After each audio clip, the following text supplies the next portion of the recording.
Hello and welcome to the Redmen TV. It's the Uncensored match build-up show. Liverpool are back playing footy. It's been ages. Back with a book. They're back playing football on Monday night against Leicester City. Whoop, whoop. We've got, of course, Chris Pajak's here, Whoop, Sam whoop. Egger's back, and John's here as well. Whoop, whoop. How are you all? Everyone good? Good, yeah. Have you enjoyed your 2 weeks away from Sabbatical. footy? Football sabbatical. I think I've watched more other teams play football than ever before. It's weird. Yeah. I've watched minimal football, and I'll be honest. I don't know whether I'm sad about that. We did a bit of this on the podcast this week, didn't we? We've got a podcast, by the way. Whoop, whoop. Very good. Very good. Stop that now. On SoundCloud at the moment. The Woot Woot. Yeah, I don't want to continue it all show. Sound like Right, Zoidberg. We'll shut down the Woot Woot. Anyway, yeah, we're gonna talk about Leicester specifically because that's what this show is all about. Are we though? Specifically Leicester. Yeah. Yeah. Okay. Just On for to a you. minute. Just for a minute. Because there's not that much to talk about, to be honest with you. Really? No, not really. So we've got a lovely graphic. I'm assuming that's on the screen now. They are in 17th in the league. They've played 25, won 5, drawn 6, lost 14. Goals for only 24 this season, conceded 43. Has a goal difference of -90 and they're only on 21 points. Their form is dire. Absolutely diabolical. They've drawn 1 and lost the last 5 in the Premier League. They have conceded, hang on a minute, 12 goals in that time and not scored any. The one draw was against the Middlesbrough side that don't score goals. They're basically thumping us this weekend. Riyad Mahrez is still their best player. Although he's had a really poor season. He's only scored 7 goals this season in all competitions. He's also the top assister with 4. I'm worried after reading that and looking into it, to be perfectly honest with you. You're worried because of the shit? Yes. Right, okay. I worry more when they're shit than when they're good. I know. We do these come up periodically, don't they? Where we come up against a team, we look at the form and we're like, there are 3 things guaranteed to get Liverpool fans to go, oh, it's a team that's in horrendous form, it's second choice goalkeeper going in, and it's caretaker manager. And there's a very realistic possibility that Leicester could have all 3 by the time this game comes about. So clench buttocks at the ready. We did a bit on, me and Chris did a bit on the podcast this week about the mid-season break almost that we've had and how we feel about it, and the fact that we've bought into this notion of, well, listen, of course we'd rather have success in the cups and silverware and what have you, but given that's not a possibility, I'm in on the notion that a bit of rest, a bit of relaxation, a bit of team bonding and time to work on stuff on the training ground, that should put us in good stead for the rest of the campaign. The key words there is should. I think that this break could either be the best thing or worst thing that happens. If we go and get a result against Leicester, and regardless of if we play the best we've played all season, if we just look more solid, we look like we know what we're doing again and we've got our mojo back, then we can kick on, and that'll give the players a lift and think, actually this break's worked. Whereas if we go and we get beaten and it was disjointed again and we're not playing, then we're going, well, what the fuck's we've had 2 weeks off, we've been to Spain, we've got our full squad back nearly, so I think I'm thinking positively of it. I think everyone seems a lot more relaxed around the club. It seems like we've put that behind us, not exactly with the Tottenham result. I'm not saying that forgets everything. Just seems that the mentality and the way people are talking and the way the fans are acting is a bit more relaxed. So fingers crossed it all goes well. Yeah, that's it. We were saying this, John.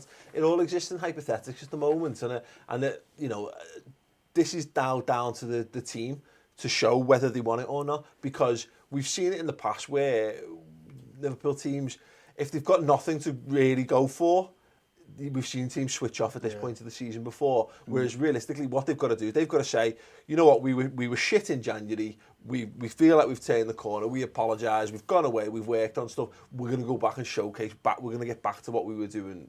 What we were doing well. Exactly as Sam's saying there. If not, this is a big thing. And this is why this game, it's so important. I think you've got to get the confidence back. Got to keep the confidence flowing. We've had that break from Spurs as well, so we can't flow straight in from that match. Just being able to go out there, get a win. A similar version of Spurs would be fine. I don't feel like we need to go and blow Leicester away or whatever. We just need to go and put a professional performance in and get the win, so the players can go, so because it's hypothetics for them as well. I think they will buy into what's just happened if they come back and they're able to get a win off the back of it. Yeah, but I mean, if we've got to go and dog it out, then fair enough. But it's a potential banana skin, isn't it? You know, Chris said, the form they're in, it's that game, and you think like, what could happen here? But I'm encouraged by the kind of the noises coming out of the squad and stuff. That story broke last week from Lallana saying about this team meeting they've had, and they do seem together and galvanised. And I was more encouraged that it came from Henderson rather than from the manager. It seems to be that belief amongst the players that it's on them this season to perform and to show themselves in the best light. So sorry, I'm just like Sam spent all 10 I'm minutes doing cleaning the table. is watching that tea just spill all over the table. How you feel about it all, then, Chris? Because I said we did have a good chat about it on. Don't know if I've said it yet. The podcast. The podcast. But this is all this thing is that the players do need. They just need to get out and start playing some footy again. No? Yeah, look, I think the thing for me is I've missed the footy. Like I sat and watched the Manchester City game in the Champions League, great game of football, and it just highlighted to me how long it's been since Liverpool have played, and hopefully the players will be feeling exactly like that as well, as you said before and stuff. I think it's a tough game in that stadium is very, very good at night games. We went there last season, me and Tom. And when it's rocking, and of course they were playing for different things and stuff, it's a very intimidating atmosphere to play in. And I kind of hope that that's what happens, to be honest with you, because I feel like it will elevate our players to be able to go out and do the job that they need to do. And it's not. This is the start to the rest of the season. We've had that pre-season break. We've got to prove to each other, the players have to prove to each other that they've learned, they've put that January behind them, they want to go on there and they want to win all 13 games left in the league, because that's what I think this squad should be aiming for. Yeah. No, we've got some tough fixtures, but we need to get Champions League. These players want to be playing with better players. They want us to be signing better players. They want us to be in a position to win European trophies, win trophies next season. This is the first stage to that, and they've got to go out there and do it. I think the manager will have made that clear now after it's come out, the comments about us being in talks with players and it relying on Champions League football, and I think that shows that everybody in the club knows that that's where we need to aim for next season for the squad to rebuild. And I think there would have been. I think in the way that we came out, like we started like a house on fire. I wonder whether we did that in the hope that other teams wouldn't start as well, and we might have put ourselves, we gave ourselves the opportunity to do what Chelsea did when they last won the league. Was to go out and the league was sewn up by the end of January, basically. Now that's not happened, and I think you could see, with the physical exertions of the January and all that, you almost wonder where the players are going. Fucking hell, we've done all this. I'm now knackered and things are all falling apart around me. Again, it's all about this notion of like, okay, well, the league. Let's not worry ourselves with the league. Let's just get back to what we were doing at the start of the season, which is we were never focused on anything. We were just focused on going out, playing a game of football at your absolute maximum level and trusting that if you do that, the results come off the back. And that's the mentality, the most important mentality I think we need to get back to. That's the thing I think I'd like to see the team get down with, to be honest, because I think all the other teams who are around them, and like obviously this thing with the top tier, from the second down to sixth, how close it is, they've all got games everywhere, and I think I'd like to see us just go out and just get on with it and just think like, let Spurs play whoever in the cup, let United play whoever in the cup, let them have all the extra games and be fatigued, and we'll just focus on winning a game a week, because that's all really, that is all we've got left, but that's what the attitude I'd like to see them go forward with, really. Yeah, completely agree on that. It'll give them confidence, won't it, that when they were all in Europe last time, Liverpool were flying, so they'll know that these European games are starting again, and they'll know that hopefully the other teams will start to drop points, and that should buoy them a little bit, shouldn't it? I completely agree with that, because that's it. Man United, as much as, we're filming this before the second leg of the Saint-Etienne game, you'd expect them to,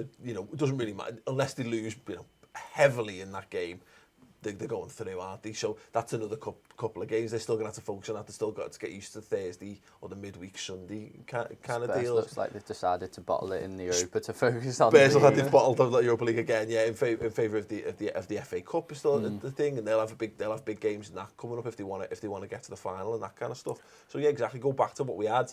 And hopefully, because again, as with anything, and it's true as a football fan, every single game of the season, we don't know.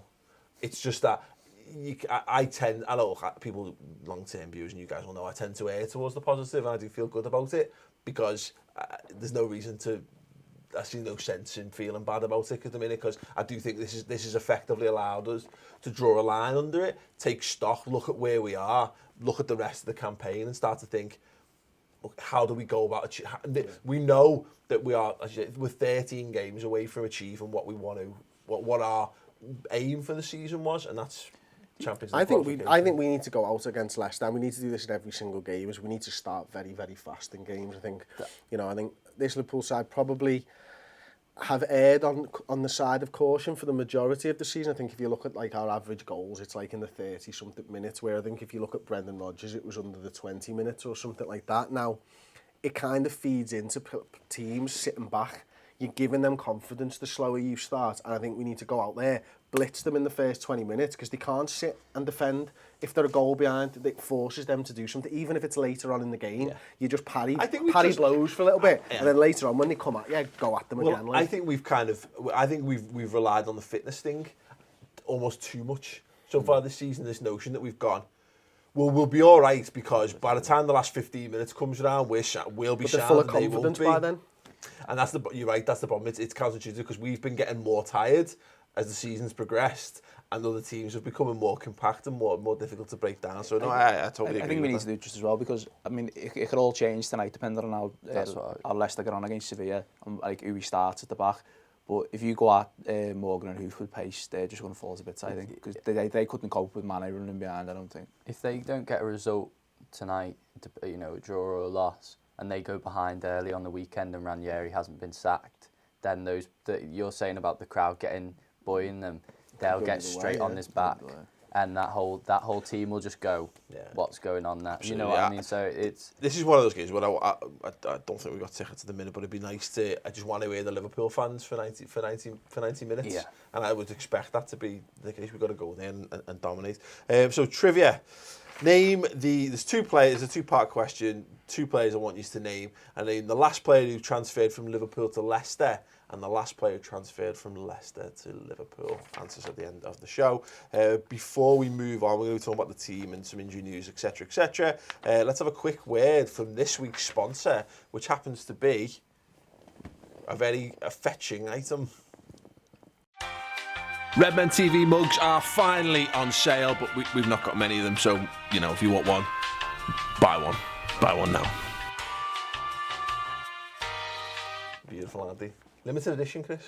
Yeah, they are, because we forgot about them. Because we printed them up. We've lost the design. We printed them up 5 years ago? I think it was 2011. So 5 or 6 years ago, and they've been sat in a box for that entire time, apart from the ones we've got out for us to drink from. They're now available for sale. There's probably like 20 left? Something like that, mate. Something like 20 left. So if you want one, click the link in the video info underneath, or go on. Is it on the shop? Yeah.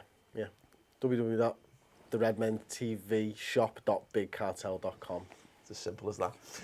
Go on there, get it ordered, and have a Redmen TV mug. Yeah, good ratio, when they're like thick enough, but not. Just do that again for us. So getting on to the side, obviously Chris has done a starting 11 prediction, I've done Pro Evo predictor, Jamie's done FIFA predictor. We've all had a go what we think the side is going to be. It's the second half of the show. He's balanced out. That's stop what it now.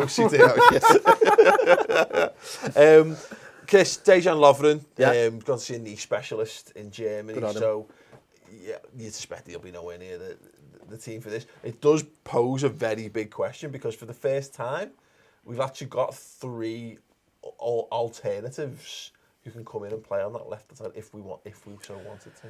Yeah, I mean, you can watch my starting 11 prediction show. I think it's going to be Lucas Leiva, to be honest with you, and I think that's off the back of his performance against Tottenham. I thought he was superb against Tottenham, and if he can build on that, and if we can keep the fullbacks being fullbacks, that sort of minimises the risks to the centre halves for me. Mm-hmm. And I think that's something we did really well against Tottenham, and I'd like to see us do it again. It'd be interesting to see, Sam, because I think I agree with, in terms of like the meritocracy of it, Lucas Leiva put in an outstanding performance against Spurs, but I think Leicester, Vardy's fit, right? Potentially, unless he got crocked in midweek. I would fear Lucas Leiva having to handle a Jamie Vardy or someone with that someone with that pace more than he had to handle, particularly away from home as well. I mean, you're looking at Clavan, and Clavan's not going to get him for pace either, and then you're looking at Gomez. I just don't think that it's worth changing it at this moment in time, because I think you bring Gomez into that game, we lose. Saying it, we lose. Look at who points the finger at the team that we've changed. Everyone says, look, Gomez wasn't ready for that match, or he has.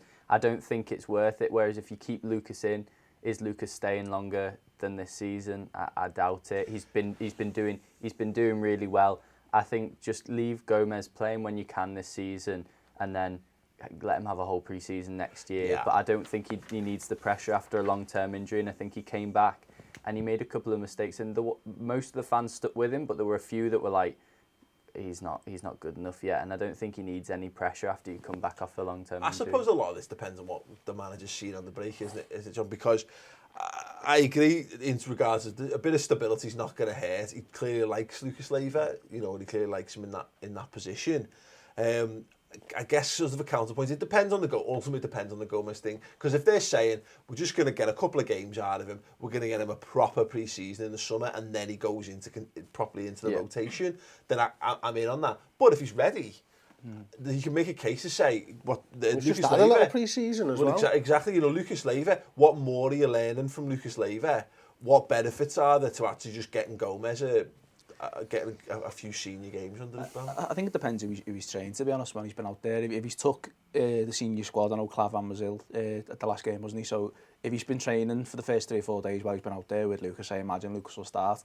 I think with Gomez, I think the kid's got bags of talent and everyone can see that, but I think he's still struggling. The games I've seen him play this season, where he's either started or come on, he's been okay in flashes, but he's looked like he's struggled. So I don't think he'll get the nod, but if it's between Lucas and Clavan, for me, I'd like to see Clavan given another go. I think he's kind of had this thing where he's come in, been okay, and then maybe had like a clanger and gone out, and then come back and been really good again. But I think if it's just for the sake of continuity, I'd start Lucas and just see where you end up. And then you've always got the option of bringing Clavan in if anything bad happens. Clavan, it's mad on the Clavan thing, because it's not been that long, Chris, since we were like, yeah, absolutely all over Clavan. Lucas, that bum. Get him out get him out the club, and now it's amazing what a difference a game of football can make, to a point where Clavan probably would have started the Spurs game if he'd been fit as well. So you wonder whether that factors in. But you've said Lucas, but could you see an argument for? Of course I can. Yeah, Clavan. Most of these back line, I've had a clanger in them this season. Clavan's just one of 6 that have done it so far, to be perfectly honest with you. He's looked like a proper centre-back. And I think the thing, when I've seen Lucas play really well, I'm still feeling there's that something that he's not a centre-back. He's not used to playing as the last line of defence. So when he's got the ball, he maybe takes a little bit more of a risk than a centre-back, because he's used to playing midfield and he's got players behind him, whereas Clavan understands the position a lot more. He's massively experienced. He's been playing professional football for a long time. He's been playing that position for a long time. So for him, I think you can drop Clavan in most games and he'll be absolutely fine. It's the top draw strikers that I tend to worry about. Yeah, I guess it depends. I always think with the Lucas stuff, I think he likes what Lucas... He likes the DMing centre-back thing of Lucas can pick a pass out. He's not afraid to ping it into feet further up the pitch if he needs to. But it depends, I think, on how he thinks this game is going to go. Because I get that from a front foot perspective, but again, from a solidity perspective, there is defo something to the let's have 4 people who really know the roles playing in the game. I think the worry obviously is Vardy and possibly Mahrez in terms of doing them for pace, going in behind, but if you think back to the game earlier in the season when we beat them 4-1, a lot of it was in midfield, and I think that's where if the game goes that way and we dominate them in terms of the midfield, that's where he becomes useful, because all of a sudden you've got Matip on the other side who can pick a pass, and you've got him, and there's more options then for us to overload them and stuff. So I think it's like chancing your hand to see how lucky you are, but I think if that's the way the game goes and he doesn't get a sniff up front, then it's fine playing Lucas. I think a big thing is in partnering with Matip. If it was Lovren and Lucas, I'd be more worried. But I think that Matip makes up for what Lucas lacks in defensive intelligence. Matip will make sure that he's in the right place at the right time. And the player who normally makes the last-ditch tackles has been Matip. I mean, I know Lovren a lot of the time tries to trap that, but he's not that. He looks lost sometimes, and he plays better with Matip. And I think playing along that side, I think he'll bring out the best defensiveness, and if that's a word, defensiveness in Lucas. I think what we should really be doing in terms of approach is just looking at what every other fucker's done to Leicester this season. Score. Just 3 past them. just whatever it is, whatever that thing is that everyone has figured out about Leicester, let's just make sure that we do that. None of this, whatever else. Forget what we might be doing normally. Just make sure we beat these, because everything else I think will come off the back of it. It's much publicised. Kante has been a massive loss. He has made Huth and Morgan look like Huth and Morgan for not being there this season. But what you've got to remember is I think Liverpool are best when we attack down the centre of teams. And there's a big space there now where Kante was, that I think that we'll be looking to utilise that space on the field. Yeah, that'd be absolutely lovely. Phil Coutinho, where I feel like Liverpool have kind of turned the corner, I think the Spurs result was a big pointer towards that. I think he's not found his form, has he, Chris, since he's come back from injury. I think it's Matip too. Mane, yeah.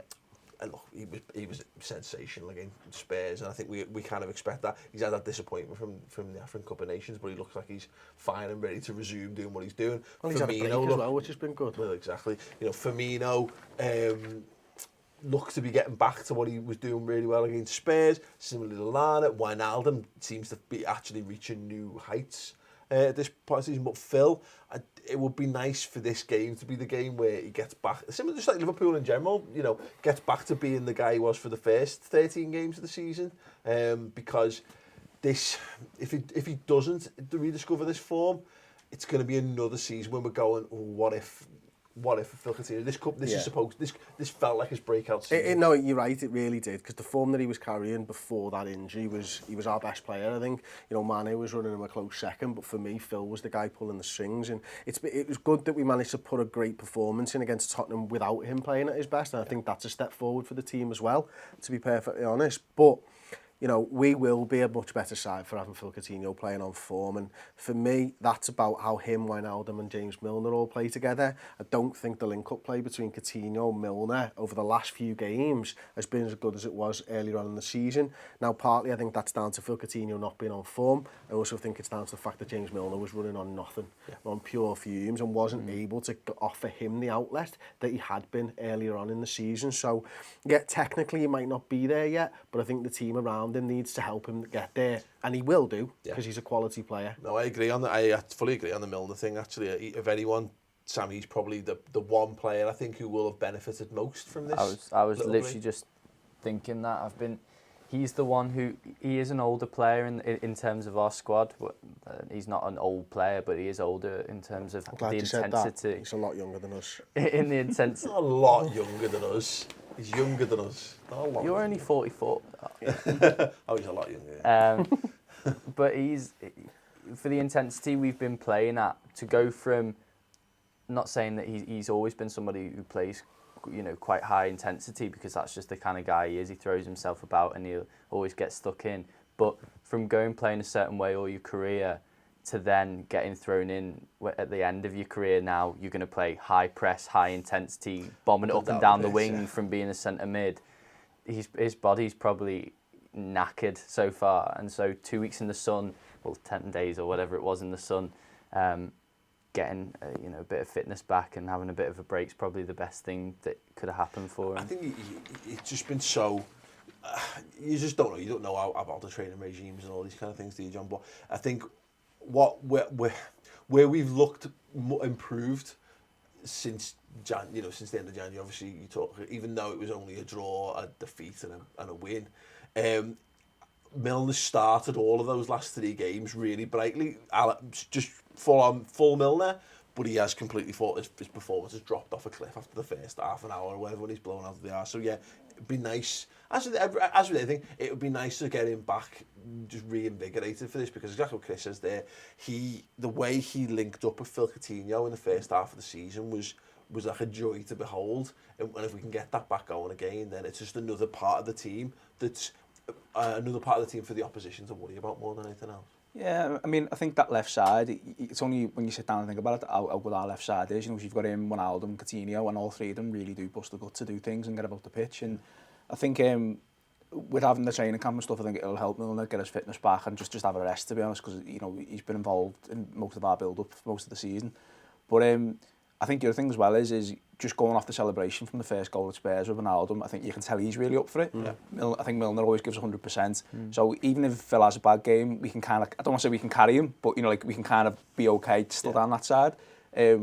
But I do just wonder if, with having had the week or whatever it was away and they've been training and being drilled together, whether all of that'll help him refine his form because he'll be playing with those players. Yeah. You know what I mean? Yeah, So he'll be more used to it. Fingers crossed for all that. For Liverpool's season, if this is the game, it's going to be much easier because it's going to buoy the fans as well, isn't it? You know, if we start 2-week break, everyone's had the fears, put it to rest, and Phil Coutinho's back on form. Yes, please bring on the rest of the games. Yeah, You know, the other thing as well is if we go out and blitz them and do really well, all the stories the next day are about Leicester. They're not about us and our season and our form, whatever. That'd be the other good thing, I think. That would be the nice thing for me to get back to, because like I said, I don't think it's essential that we go and blitz. I think it's essential that we go and put a dominant performance in. That was exactly what Spurs was. It was us turning up to a game of football, not with the exception of that one chance from Son with the minute. We didn't really give them a sniff, but that even in regard, you let them have a sniff and you shut it down completely, and they go, oh, you know, we need to go and put one of those, put commanding performances in, because, and like you said, it all feeds into the same thing. I want all the other teams in the Premier League thinking, oh God, we've got to be flat out here. We've got to be absolutely our best, and oh shit, we've got a cup game midweek as well, but I want to be at my best for that. I want the teams around us, I want the Man United players, the Spurs players, the Arsenal players, I want them looking at their upcoming fixtures and thinking, well, I really want to make a good fist of that game, you know, more than else, because we have got no we don't have that left anymore, you know, and that should be the only bit, and we've got to make that a positive for the rest of the season. Sam, who is your key man prediction for this match? I'm gonna try and go not obvious and think. I think Wijnaldum. I think Wijnaldum. I think he showed his a bit more of his attacking creativity in this Spurs game. I think he's been missing that, and I think it was a big thing for him to be called back into the team, because not a lot of the time the fans always call for things right, and it's normally wrong. It's just that, but I think that was needed. I think Can needed to come out, and I think we're a lot more mobile with him in. I think with the space in the midfield, especially losing Kante, how quick he is, and it's not a Lallana term, but it's turning into kind of like a Wijnaldum term when he holds off players and he manages to pivot on the spot and make up a little bit more space and win the ball back. He's so like those revolving doors in IKEA. Yeah. That's exactly how he moves around. Yeah, like that. He is like that. And I think if he can win the ball a lot in midfield, I think that can really take the wind out of their sails, especially with a few tough tackles when they're making progress. So yeah, Wijnaldum. Yeah, I was going to say Wijnaldum as well. Yeah, you can't now. You can. I can. Oh, I just think that, okay, I say, for better reasons. I think that midfield battle is really important. And I think Henderson's great and he's good at being creative and, like, you know, changing play and stuff, but I think he needs someone with him to help him, otherwise people can just get on him and mark him at the game. And I think the fact that Wijnaldum gets everywhere all over the pitch will just be really crucial to that, and linking play up and giving us space. Yeah, so. I think we should. You've just done a bit, and I've been privy to it a bit more in the last couple of weeks. You talk about the average positions and the pass maps and whatever, because I think you can tell the fundamentals of when this team performs well is the positioning of Wijnaldum and the positioning of Mane. To some regards, and having those guys in the team allows us, it gives us a better platform. That's it. Everybody else can go and do their jobs because they know they can trust that Wijnaldum's in the right position. And I think, you know, it's been levelled a little bit at Chan by us over the last few weeks, is that he tends to be hanging around Jordan Henderson and not making a viable option for himself as a receiver anyway. So, yeah, look, I could make a great case, and these have, for Wijnaldum being the key man. But for me, I'm going to go the other midfielder alongside him and go Adam Lallana. I think that, you know, I talked about the space earlier on, that I think Kante's vacated on that side, and I'm really looking for Mane and Phil Coutinho to pull them full-backs back. I think Roberto Firmino and Adam Lallana are going to be key in this game, because I think they'll be looking to stop Mane and Coutinho. Yeah. I'm going to go with Jordan Henderson, because he owes me a goal. He actually owes me 9. He's got 1 this season, not 2. He's on 2, isn't he? He's on 2. He owes me 8 goals, basically, this season. He's got 13 games left. Does he know he entered into this with you? Well, I told him in pre-season. I said I want 10 goals from you this season, mate. He said, well, given where I play, I don't think it'd be tough. I was like, I don't care. I want 10 goals. She's got a kick-start. He's had a bit of a... No, this is the kind of game where... Patrick I think that would certainly get him underway. Get him halfway there in one fell swoop. I'd just like to see I'd like to see a performance where Henderson again is just back to his supreme best, and I would again for this type of thing as well. I want to see a bit. I'd like this to be the game when he does just sticks one in the top bin, because he's threatened a couple of times recently. He's definitely due at least a goal soon. I'll be all over Jordan Henderson for that. Thank you very much for asking. Score predictions, Chris. What do you think it's going to be? 3-0 Liverpool. Okay, John. 3-0 Liverpool. 3-1 Liverpool. I think we'll go 3-0 up. Oh, 3-0 up. I think we'll go 3-0 up, and then I think we might switch off at the end. Yeah. That's why no one likes you, Sam. Yeah, sorry. Voice of reality, the realist. Yeah, voice of misery. I really like that 3-0 shout. 2-0 would be sound. Again, it's about the dominant performance thing. Go 2-0 up in the first 20-25 minutes again, kill the game, and then just go, right, that'll do for us. We'll stay and just, practice controlling a football match. Failing that, just, 3 in the first 25 minutes. Because why not? We used to do that against Arsenal and Everton. I reckon Damari Gray will score, and that'll be like all Liverpool fans will be like, yeah, that's all right. 5-1, and he gets the Birmingham FA Cup game when Jermaine Pennant was the only shining light in that one. Yeah. Okay, trivia. The trivia question this week was name the last player to go from Liverpool to Leicester, and name the last player to go from Leicester to Liverpool. Paul Konchesky. Wow. Is that from Liverpool to Leicester? Yeah. That is from Liverpool to Leicester. Well done. From Leicester to Liverpool, Heskey. Emil Heskey, well done. Yeah, did you have them? Of course you had them. I had the Heskey one. I had no idea about the Konchesky. Good knowledge. Konchesky one. Because about a week ago, I looked him up because I was like, what the fuck happened to Paul Konchesky? Like, who is he? Because this is what happens when there's no football. This is what happens. Well, you know what? People are Googling Paul Konchesky. He plays for Gillingham. He does. He was on the radio this morning as I was driving in, and he was the most boring interview I've ever heard. He's grown his hair. Yeah, he looks different. He just used to look like a proper, like, do you know that video that went round of the guy who proper gurns, the ball guy who's got the eyes that pop out his head? This is what I do every time, and no one knows what I'm on about. Do you know what his name is? Tom Wood. Are you on to him? It's like a guy proper gurning, and his eyes are pop. He's bald. It's a video that he goes looks round. like a cross between one of those cats that have got no hair, and he's got hair there. And for comic book, when he had no hair. Because obviously he would look like, well, okay, he looks like one of those cats with no hair with hair on its head. Crossed with any DC Comics fans with a Mazo, because he's got these the pointy ear things as well. Like, you better get ripped for a Mazo if I'm getting ripped for that Facebook video. Don't look at me like that. I've cleaned the desk. It's a table, but that's fine.